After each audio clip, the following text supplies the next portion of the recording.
Welcome to the Locker Room, where this morning we'll unlock the best in the sports world. Let's go to the studio with the Minister of Sports, Minister Daryl Natil. Good morning. Welcome to the Locker Room. July the 3rd. Been doing this show now for 7 months. Started out in January, and now it's July. So here's what's going to happen right here.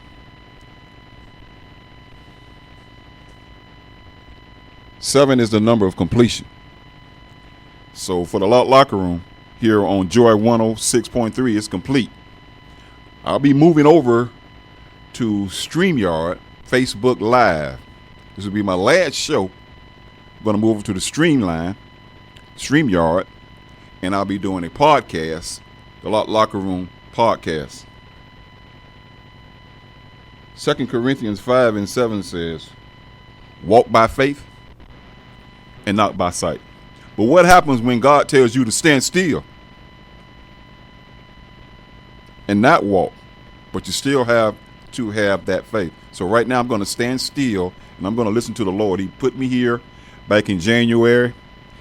So I step out right now here on Joy 106.3. I had a great time here. Met some great people. Miss Pat, she has a great radio station here, a lot of great segments here, but I'm going to grow a little bit. I'm going to step out on faith and go to a podcast. Matthew 20:16 said, Jesus declared this: the first will be last, and the last will be first. Who would have ever thought 6 months into the year that we'll be where we are in this pandemic? Who would have ever thought in January that we'll see Kobe Bryant lose his life?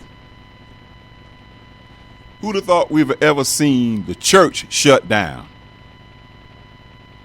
Who would have thought sports would shut down? Who would have ever thought white people would celebrate Juneteenth and wouldn't want to celebrate the 4th of July? Who would have ever thought that? Who would have ever thought Tom Brady would leave the New England Patriots, go to Tampa Bay, and Cam Newton to be the quarterback of New England? Who would have ever thought all this crazy stuff? The NFL says on week 1, they're going to play Lift Every Voice and Sing, the Black National Anthem, before every game. You better learn the words, folks. Lift every voice and sing till earth and heaven ring. You better know the words, because the first week of the season, the NFL, they're gonna play the national anthem. I got a caller on the line. Caller, welcome to the Locker Room. Hello. Nobody there?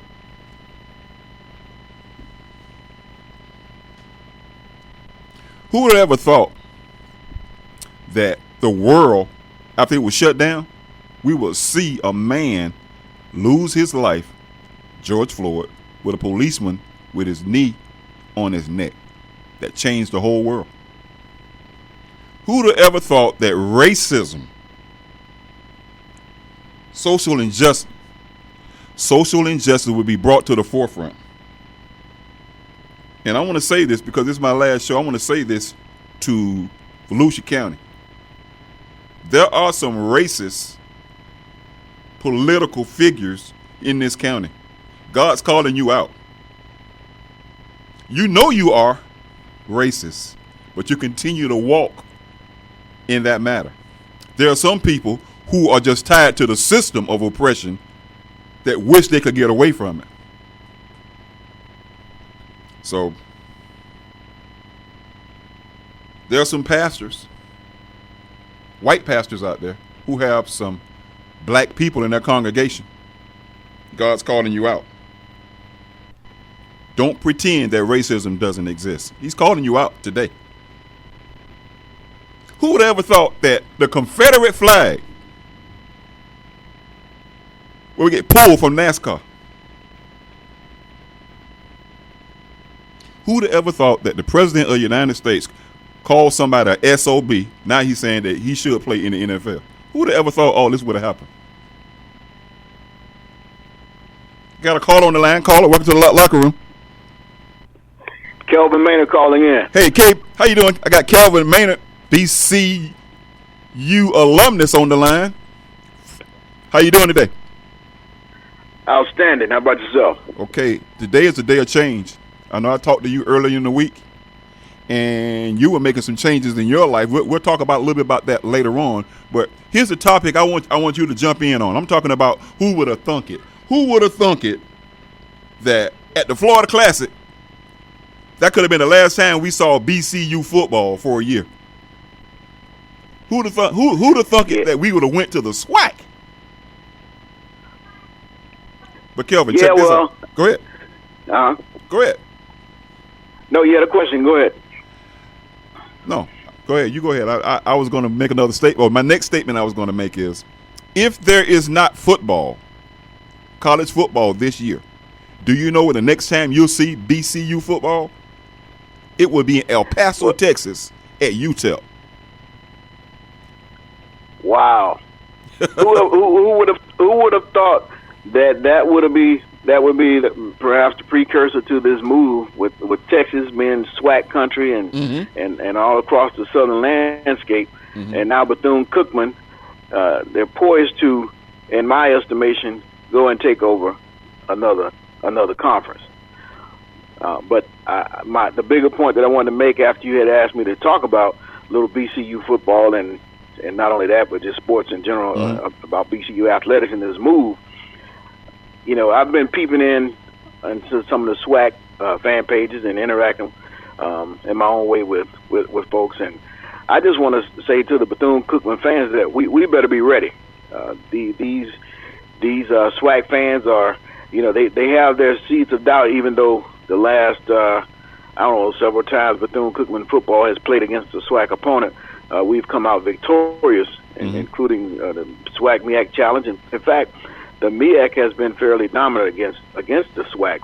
That being said, it's a new day, as you discussed, and I just want the Bethune-Cookman fans, I challenge us all. We have a year to really get ramped up. Absolutely. I'd like for us to come in with something a little bit more different, a little bit more pep in our step, a little bit more umph in our bump, and make sure we're ready to come into this conference and visit these places and support our teams, and that's all the teams as best we can. So those of us who are living in those areas, and those of us who can afford to go to those games, let's make plans, because we need to show up and show out, as we say with our band, and we're the only program guaranteed to show up and show out, but we need to really do it and put some action behind that. Well, here's one thing about that, Kelvin.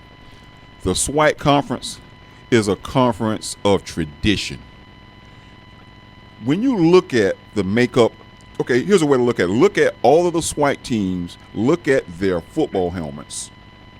Every school has a traditional helmet.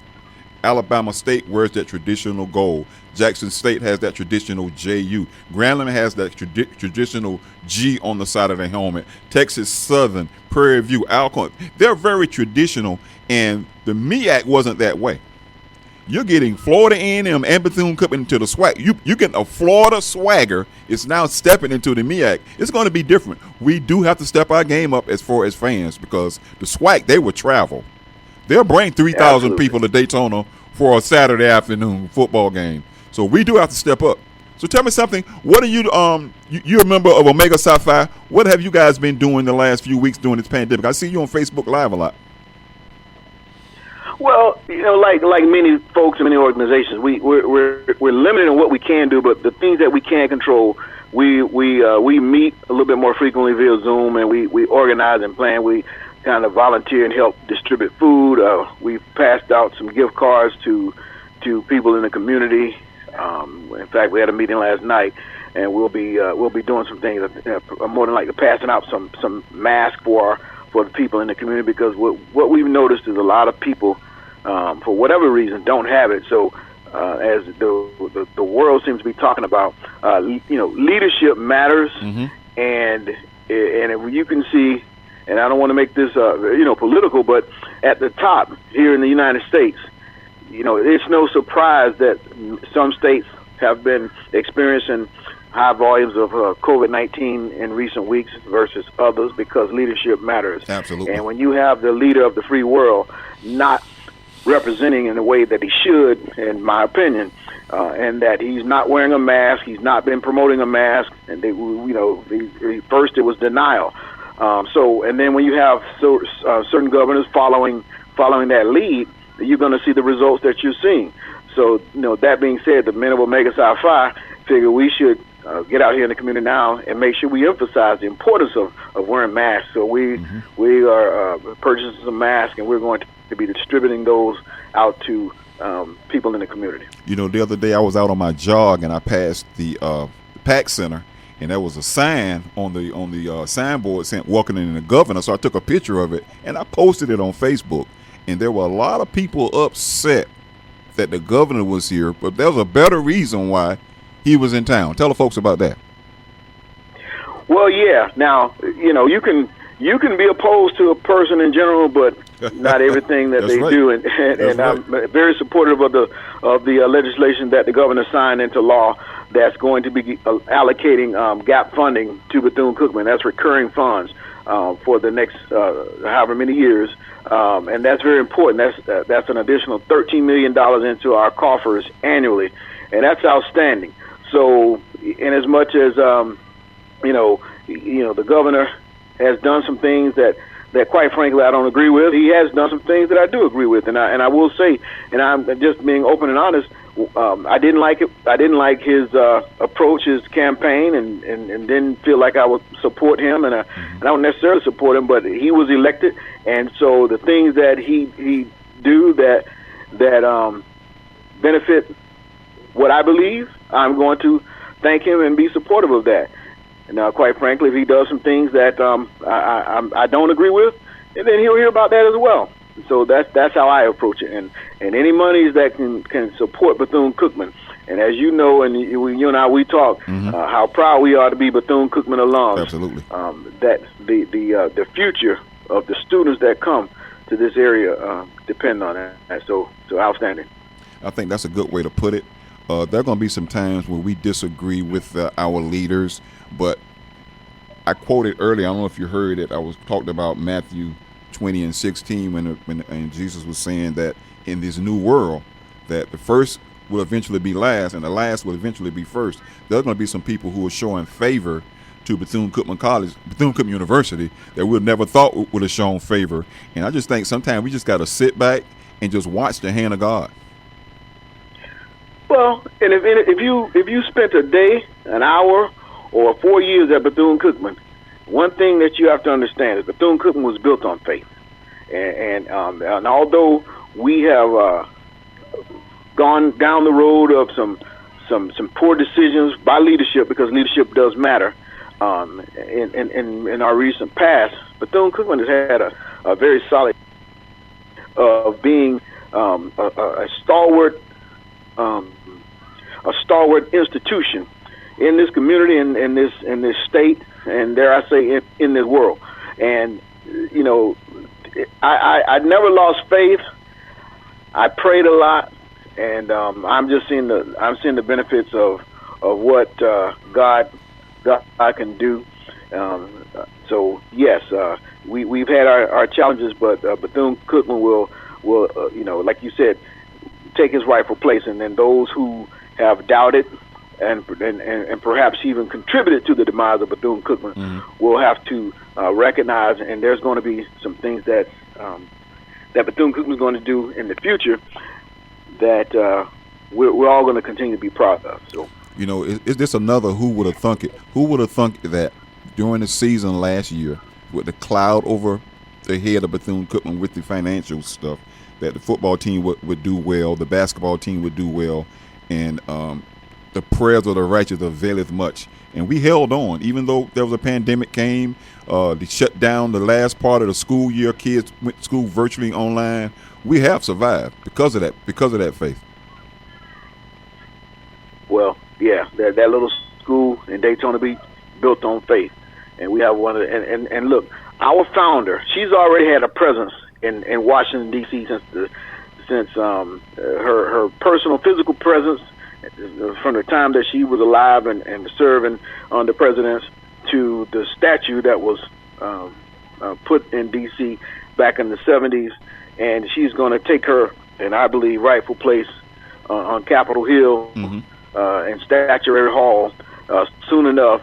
Oddly enough, this has been, if you think about it, this is something that's been unfolding for a number of years, and now the timing of removing a former Confederate general, if I'm not mistaken, and being replaced by Dr. Mary McLeod Bethune. That's when really God has his hands in on this. The alignment of and significance of this should not go unrecognized in terms of the timing of this. To all of our alums, recognizing when some of us had doubt, but like I said, we're built on faith, and we're greater than any evil that's put before us. And those who don't know the story, they had the Ku Klux Klan trying to intimidate Dr. Bethune. What you say? And Dr. Bethune. And surrounding the school, and Dr. Bethune gathered those kids, and they sang, "We are climbing Jacob's ladder," and chased them away. And so those who doubt Bethune-Cookman, know your history, and most importantly, know God. But here's what I want to do right now. I want to give you your props, because I've known you. I'm gonna tell you something. I've known you before you even knew me, because I used to visit Fort Pierce a lot. My godparents lived right there off Avenue D, and I used to come to the Turkey Bowl, and I saw you guys play, and my cousin Clem Benton and a lot of other guys that knew you. But since I've known you at Bethune-Cookman, you've been a stand-up, straight-up guy. And you always supported everything very well, and your family, and you got your son at Bethune-Cookman. But there also is a program that you're doing with young men, isn't it? The Black Male College Explorers. Tell us a little bit about that. Well, oddly enough, one of the things, before we get in depth about that, the Black Male College Explorers program, some of the funding got cut in as much as we received the funding on the one side. Some of the state dollars were slashed. The program still has some federal dollars and will survive, but the importance of financial support should not go unnoticed. But the Black Male College Explorers program has been on the campus of Bethune-Cookman since the early 90s. And it's been absolutely free, and I've under the leadership of Mr. Jermaine McKinney, he asked that I join him once he took over as director. And the program provides tutoring Monday through Thursdays on the campus of Bethune-Cookman during the school year, and on Saturdays we have we call Saturday enrichment classes, and we talk about various topics, and we emphasize leadership. We talk manhood, and we try to instill the values in our young men that we want to see them as leaders in our community. And then there's an annual summer trip at various destinations. Like we've taken them to many of the places throughout the South and up from D.C., Montgomery, Alabama, Birmingham, Atlanta. We've taken them to North Carolina to see various historic places and universities. It's a college road show, if you will. We take them to various universities during these trips, and that's the primary purpose. In addition, we take them to the Florida Classic annually, where they meet up with there are 4 programs at the 4 HBCUs in the state of Florida, and Bethune-Cookman is one of those 4. So we meet up during the Florida Classic weekend to have leadership and interaction with other young men and the other participants in their programs. So it's been a great labor of love for me. Okay, you mentioned the Florida Classic, and our Vice President of Athletic Affairs did a great podcast with the SWAC conference, and he talked about the partnership of what the Florida Classic is really all about, and he talked about some business moves too that the teams in the SWAC will get an opportunity to attach themselves to. Can you kind of elaborate on that? Sure. The SWAC, for the SWAC, there are some who question because of the size of Bethune-Cookman and why Bethune-Cookman, and then the travel expenses that those existing SWAC teams will have to incur. But what some of them are looking at are the business opportunities. If you look at some of the cities that SWAC towns are in, there are some major cities, but there are quite a few smaller cities as well. And so this market, this Orlando market, this Central Florida market, and this market throughout Florida, once they invited and accepted Bethune-Cookman as well as Florida A&M, that's going to open up a world of business opportunities for the SWAC. And I heard the commissioner on the podcast, on a different podcast, talking about the same subject. And someone asked, well, what does he think the value of Bethune-Cookman and Florida A&M will be to that conference? And he said, without doing a study, anywhere from 15 to 20 million bucks when you talk about the totality and everything that's involved, because that market share is something that you cannot ignore. So that's the main thing. Besides that, on and off the field, Bethune-Cookman and Florida A&M are very competitive and have been very successful. Now, Bethune-Cookman has found more success than FAMU in the last 10 or more years, but historically we know the record of FAMU. And so I think it's going to be a great marriage with this, and whether we are copying them, following them, or whatever the case may be, I think at the end of the day, our leadership did what they thought was in the best interest of Bethune-Cookman, and business has to come first, and that matters. And Lynn, I'll leave with this. Lynn said something that I really listened to. He said, "Listen now, in these last 25 years, Florida A&M has either left or tried to leave the conference before, and Bethune-Cookman didn't leave. That's because right. At that time we did what was in the best interest of Bethune-Cookman. It just so happens that this particular time when they left, this was probably in the best interest of Bethune-Cookman, so that's why we're making the move." And we also have been doing a 2-year study on the possibility of moving, because when Winston-Salem and Savannah State left the conference, some cracks started to be made right there. Then Hampton moved out, and then by the time North Carolina A&T say, "Well, we're stepping," that's when the floodgates began to open up. And Mr. Thompson talked about that, the study that Bethune-Cookman was doing, the feasibility of moving to another conference, and that the data, he kept talking about the data made sense. That's what he talked about. Here's a thing that you got to look at too. Alabama A&M is in Huntsville, Alabama. Do you know that's part of NASA? Is in Huntsville, Alabama. Part of NASA is there, and for them to be attached now to some of the business prowess that we have with Disney and NASA and Busch Gardens and other areas here in Florida, the SWAC is really going to benefit off these Florida schools. That is the truth. Somehow in this country, sports overshadows much of what we do, believe, and say. And so when you start hearing those names in our media market more frequently than just the SWAC MEAC challenge or here or there, and they become a routine part of the discussions. When just imagine when our local television reporters and newspaper folks talk about the conference standings and start mentioning those names, and you're a student that's not an athlete, and you apply for a job, and you have somebody who loves sports, and they go, "Oh yeah, I heard of Alabama A&M, or I heard of Alabama State.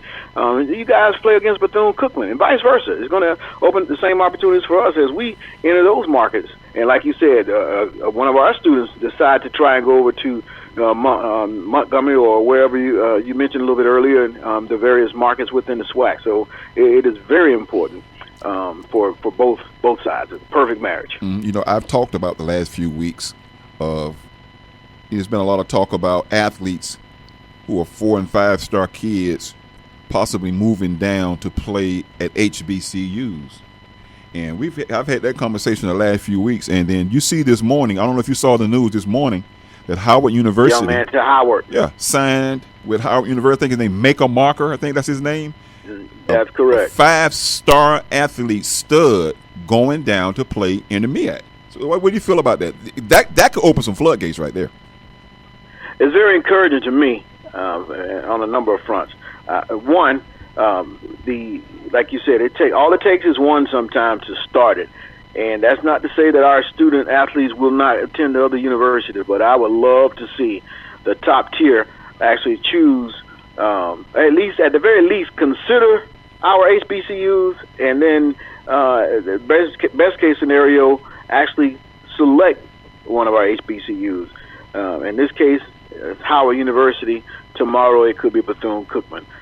So yes, I'm excited about that prospect, because when we bring a more competitive team to the field to start knocking off some of these teams, these tournament teams, and when it comes to basketball and football, if we knock off some bowl teams, the things that we talk about, what perhaps would have happened back in the 50s and the 60s that we only dreamed about because of segregation. Now, when we have some of these upper tier athletes coming to our schools, it's going to be a different conversation. So the day of reckoning is happening, and all it takes is one.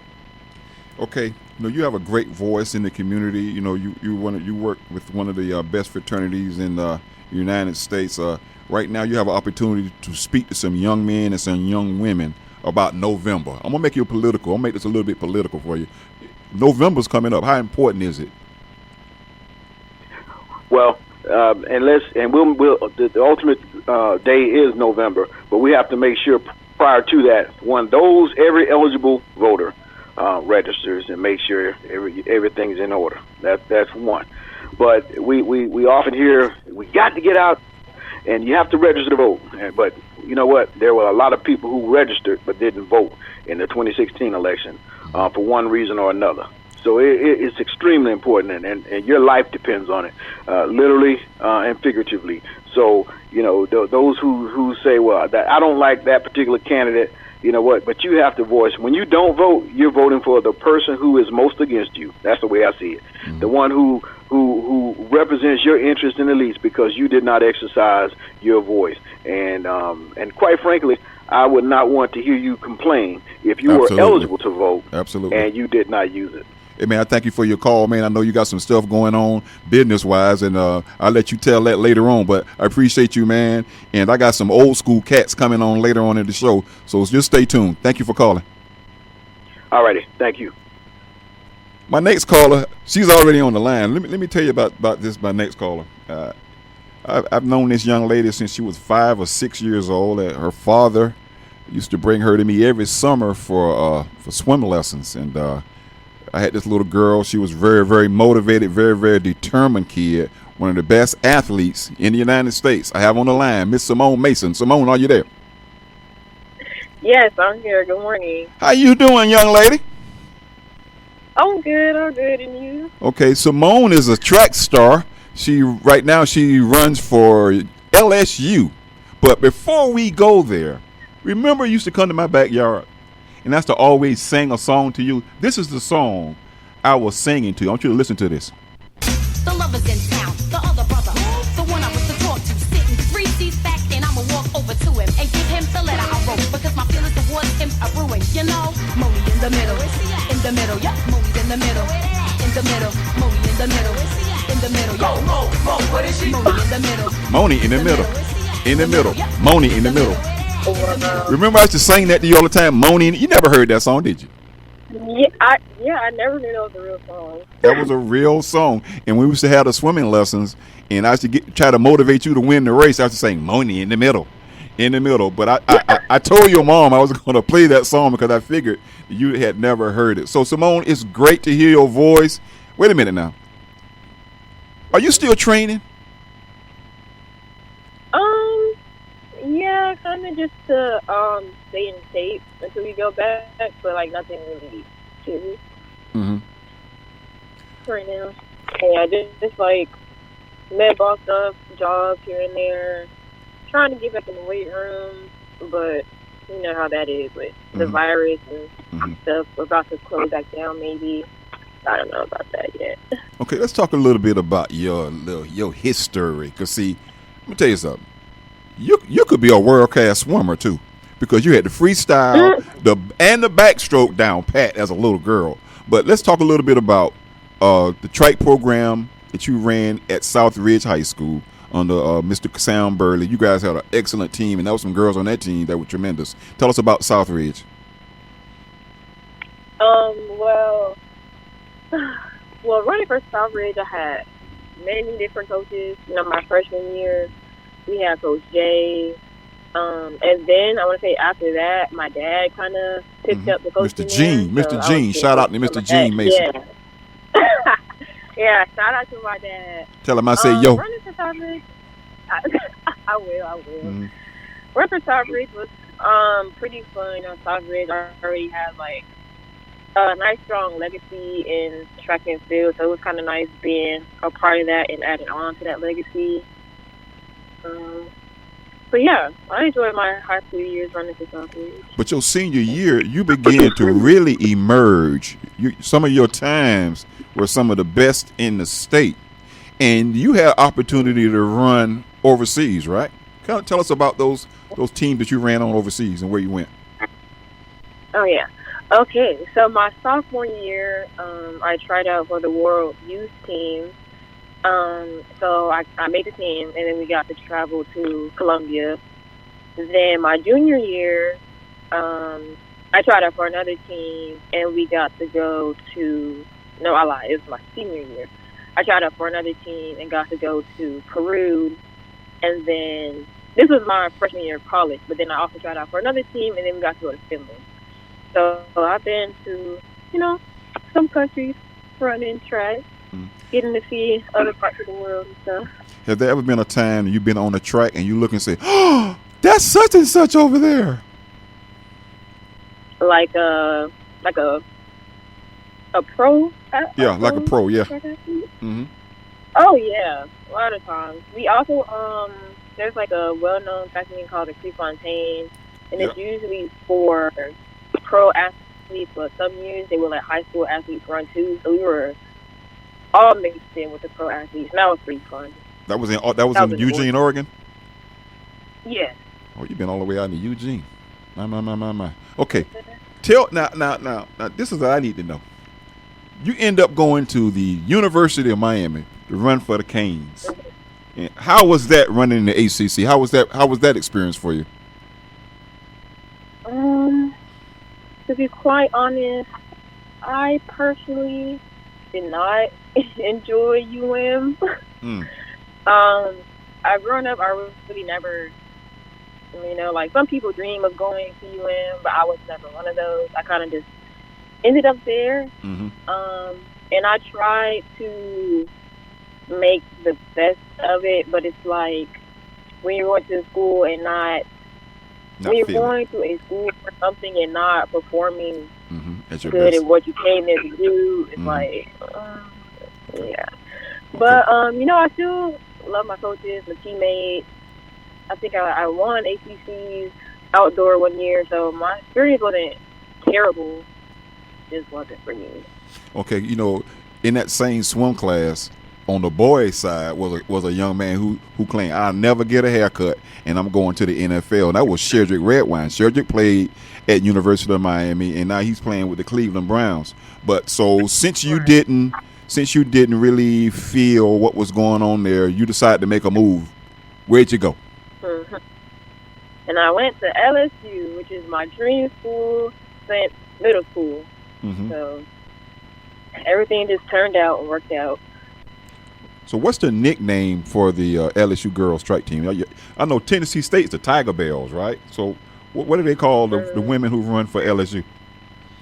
Or do y'all have a We don't really have any. I guess they call us like the. No, I think we're all just the Tigers. Okay. Now, do you know when you get back, there are going to be some new students on campus. Two of them are going to be Shaquille O'Neal's children. His son is going to be playing basketball for LSU, and his younger daughter is going to be playing for the women's basketball team. Tell us what it was like last year when LSU won the national championship. You guys missed a whole week of school. What was the atmosphere like in Baton Rouge? Man, let me tell you something. Me and my teammates took the trip down to New Orleans. It's like about an hour away. We went, we stayed at an Airbnb for the weekend. We didn't actually go to the game, but, we were in New Orleans. Everything, it was just so fun. The atmosphere in New Orleans around that time, it was crazy. It was like, I want to say that was like one of the best experiences in my life. Just having like your football team continuously win, make it all the way there. It was like, I guess it just like gives a little motivation to all the other sports like following after them too. So. How many of the girls that you ran with at Southridge that you still in contact with? Some of them all over. A couple of them turned pro, right?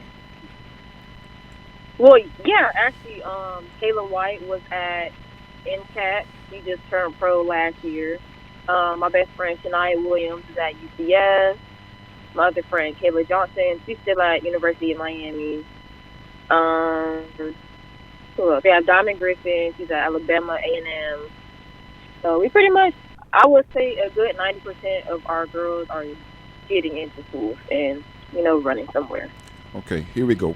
Let's line up a 100-yard dash. You're in lane 5 in the middle. Give me the 4 people on the side of you who you would love to race. It could be anybody. It could be a pro. It could be anybody. Who would be in a race with you? Marion Jones, one of them, I know. FloJo would be another one, too, I know. Who else? I don't know. I think I would have to pick more my generation people. Okay. I Go would ahead. have to pick Allison Stewick. Okay, Allison Felix. I love her. She's a quarter girl, too. No, we'll probably lose. Yeah, she does the 1, 2, 4 like me. So it's like, that'd be kind of fun to run against her. I'll also say Shelly Ann Frazier. Just She's that Jamaican the team. little short one from Jamaica. Mhm. Yes, I love her. I would love to race. I don't know if you know Aaliyah Hobbs. She goes to LSU. So She's on that it's picture just with her you, one of right? my LSU She was on a women. picture with you. I remember her. Yep. Yeah, probably. Mhm. And the last person, I don't know. The last box free game for anybody. Okay. Now, looking at world track, what country, aside from the United States, this is an easy answer to this. What country do you say gives the United States the most fits when it comes to sprints? Oh, Jamaica. Absolutely Jamaica, right? Are you Jamaican? Yeah. No. Kind of a little bit of Bahamian in me. So you can run for the Bahamian team if you needed to, huh? Well, that's what I've been trying to do, Uh-huh. Yeah, so that's still in the works. Hopefully, have to get like a Bahamian passport to do all that. So that's what I'm trying to do. Mhm. But for now, just USA. Okay, we got 3 minutes left in this segment. Well, I want you to try to dig up under your cap a little bit and tell me what's your goal as far as the Olympics and moving further once you get out of LSU. Well, the Olympics is something that I definitely want to pursue. So last season, well, I want to say earlier this year in March, in our SEC indoor meet, I actually hit the time to try out for the Olympics, which was a 22.7 in my 200 meter. And so that would have already had me qualified to try out for that. So I would have just had to qualify maybe for the 100 or the 400 outdoors before I got canceled. However, they are doing some, I guess they're still trying to figure out how to go about the Olympics since they got postponed. Mm-hmm. But I would definitely say I'm running a lot faster. I'm a lot better at LSU, so I do think I still have the ability to make it there, at least try out, if not make it there. But, so yeah, that's definitely something that I'm working towards, always been working towards. Even if it's not 2021 Olympics, I still have so many other Olympics to try out. I'm only 20, so. You only 20? God, you Yeah, I'm still only a baby. 20. Okay. Now, I know you have a younger sister. She's bigger than you now. But I work with her in the pool, too, and she's a great dancer. Your mom and dad have done a great job. You tell Miss Joyce, that's my buddy, your mom, man. We're always talking. And your dad, Mr. Gene, I remember your dad used to bring you to my backyard. He used to smile, and I was being hard on you, making sure that you were training well, but he told me to keep pushing. Tell us about your dad's. We only got like 30 seconds. Tell us about your dad's track team in Miami. What's the name of his little club? Oh, my dad. So my dad's track team called South State Express. It's a youth track team. I think they go from start at ages 4, go all the way to high school. That's where I started. That's where a lot of other people I know started. They train at Quarry Park, High School if y'all are in Miami. They have a Facebook page, Instagram maybe, so go check them out. If you know somebody that's fast, go put them in track and field. Okay, well, I thank you for your call. I know you got to do some mentoring on Zoom. I'll be getting back with you. Moni in the middle. That's Simone Mason, sprinter for LSU. Thank you for your call. We're going to go to the break. You listen to the Locker Room. Welcome back to the Locker Room, second half of the show. As I mentioned earlier in the first segment, this will be the last segment for the Locker Room here on Joy 106.3. I'm going to go to a podcast the beginning of next month. But in keeping with what I've been doing the last few weeks, I've been bringing on some old school BCU Wildcats and getting their take on things. And I got a man on the line right now, man. This guy right here was an excellent running back for Bethune-Cookman. He was a horse in the backfield. Yes, sir. He was from what they call the Muck Pehokee. On the line, I got Mr. J.O. Johnny Osborne. Hey, Dad, what's going on, man? Good morning. How you doing? Great. How you doing, Pastor? I'm doing great, man. I'm doing great. First of all, I want to thank you, man, for the dedication and the great things that you do, not just for BCU, but for the city of Daytona, South Central, and North Florida, man, everywhere. I mean, it's a blessing, it's an honor, it's a privilege, and a pleasure just to be a part of the morning program. Oh, thank man, you. I appreciate that, man. I really do. Like I had been struggling with moving to a podcast because there's so much more creativity and things I want to do, and just make it crazy. You'll be my last guest on my last show here on the radio. But let's talk about a little bit about you. And as a kid, I used to hang around BCU. I used to carry helmets and shoulder pads, and I remember you were an excellent. See, everybody talking about Randy Sweetback Walker, but you could host that ball too. Well, basically, like I wasn't quite the running back, but the fact I made the decision, I was running back and everything in high school. But when I got to Cookman, I wanted to play defense. So really, I played the defense on one side of the ball, but at the same time, I had the opportunity to run punts and kickoff back. So my thing was pretty much just a punt kick return guy. Mm-hmm. My running partner, Leopold Sterling, was more or less of a running back guy, but I did play running back in high school. Mm-hmm. When I came up, they recruited me as a defensive back, but my thing was the punt and the kickoff return, which was running back in my mind. Okay, let's hold on a second. So I got somebody on the other line. Let's see who that is. Caller, you on the line? Welcome to the Locker Room. Mr. Dad, Ricky Scott, how you doing, man? Hey, Rick, how you doing? I'm good, man. Hey, I don't want to mess up the flow of your show. First of all, let me say J.O., man. Everybody remember you. We grew up out there in Pine Haven Project. Everybody remember J.O. J.O. the legend up there at Bethune-Cookman. Yeah, man. I just want to... Okay, go ahead, Rick. I don't want to mess up the flow of your show, but I just want to call in because I heard you say this is going to be your last show. And I want you to know that You've given us some very informative information on your show. You've had some great people on, the Kenny Flowers, Mark Lewis, and Lorenzo Southey. I just want you to know that I wish you well, and I'm happy, kind of sad that it's ending, but I'm kind of excited for your next chapter. Mm-hmm.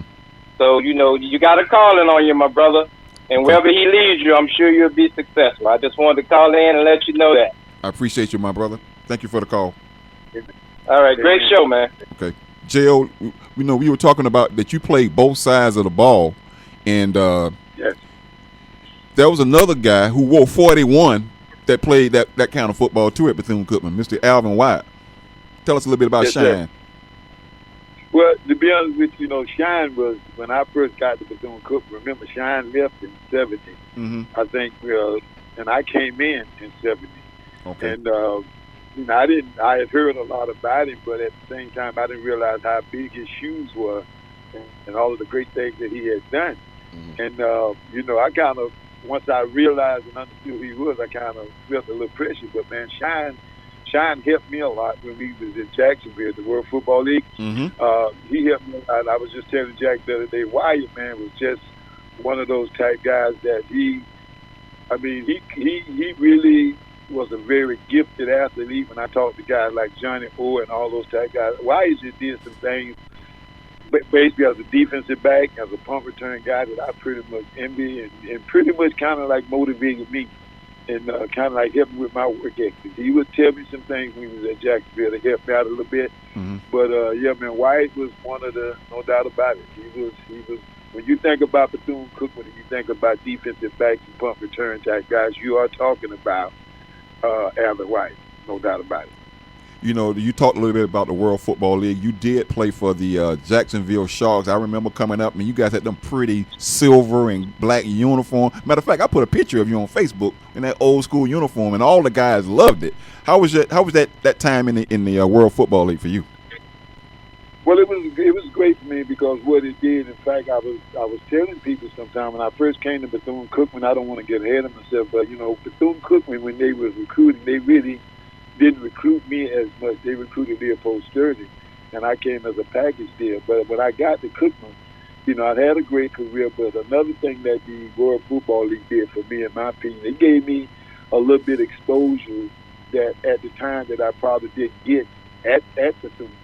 And you know, for the most part, it was a great opportunity for me. But even when I tell people all the time, it was a second opportunity for me too, because when I went to Cleveland, I didn't get cut from Cleveland because I wasn't good enough. Mm-hmm. I got cut because I, you know, said the wrong thing at the wrong time and not being disciplined like I should. But yet, when I came back to the World Football League for the second time, in fact, they actually released the guy to bring me back onto the team. So, you know, I had some good relationships there in that time, like with Edgar Scott and Alfred Haywood. And, you know, Mm-hmm. we all had a great time there. But it was a great experience for me. You know what? It was a great experience. There was another guy that used to hang around, that I used to hang around. I don't know if he was on the same team with him. He was a great quarterback. This guy taught me how to throw a football from Delray.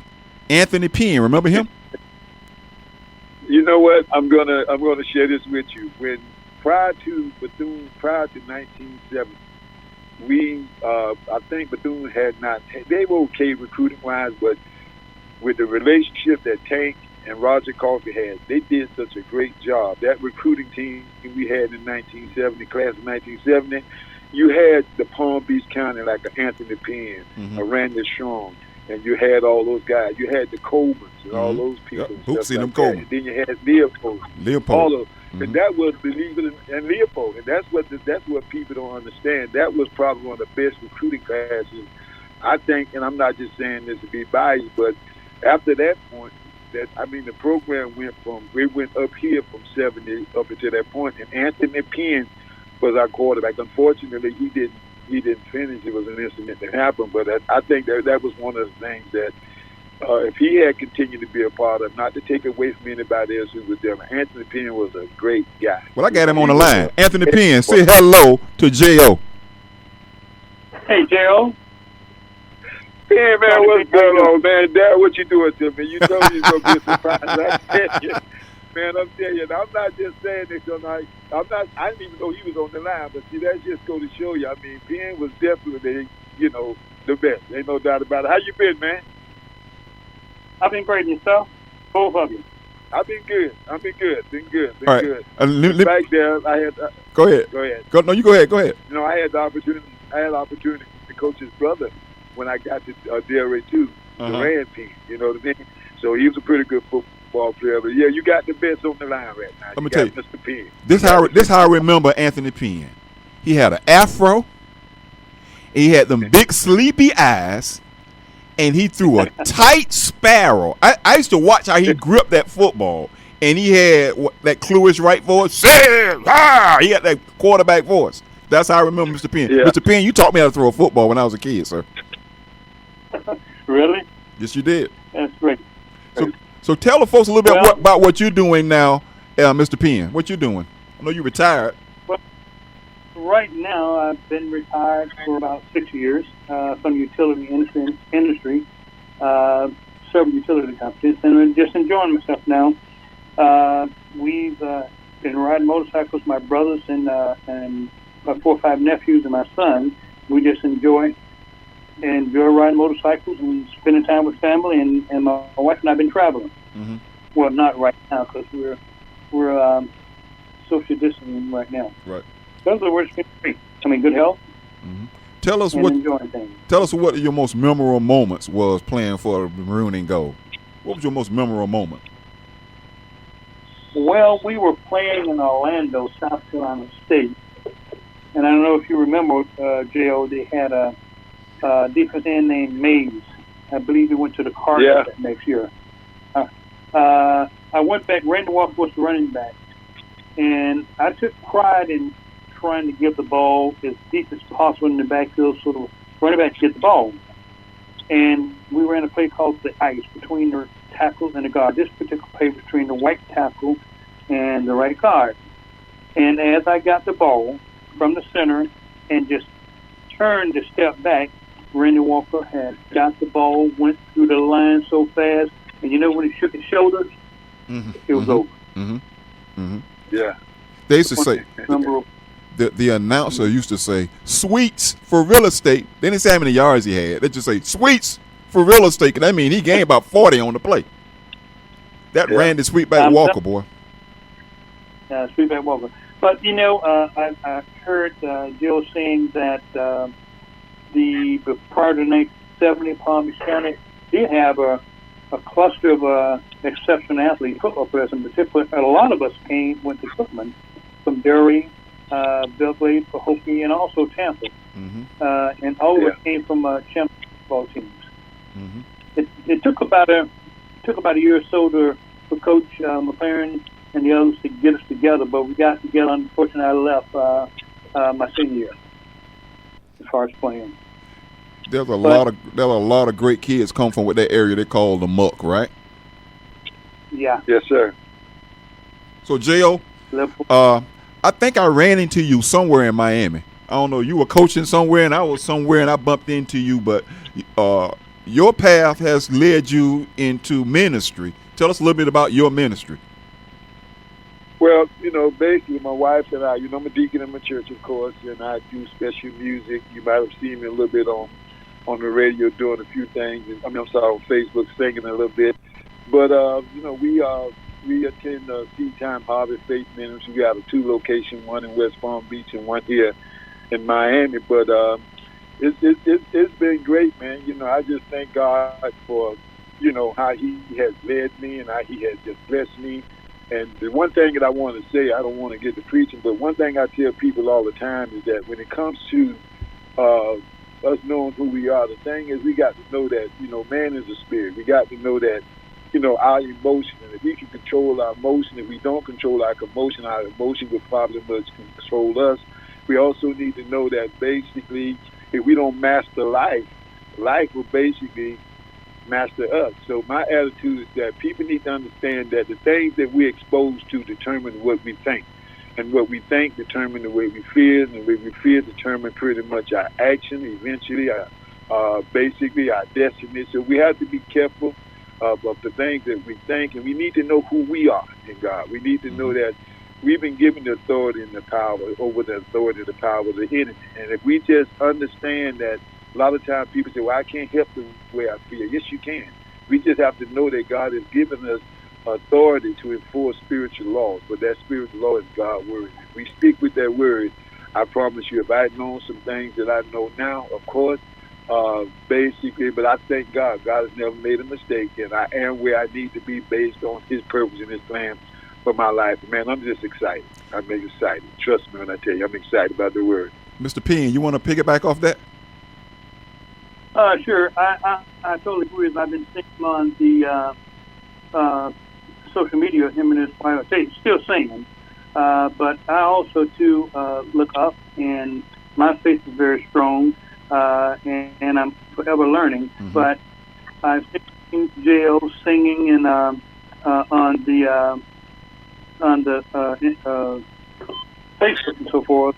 But just sorry, when we was in the dormitory back in the day, you never could stop him singing in the dormitory. He sung.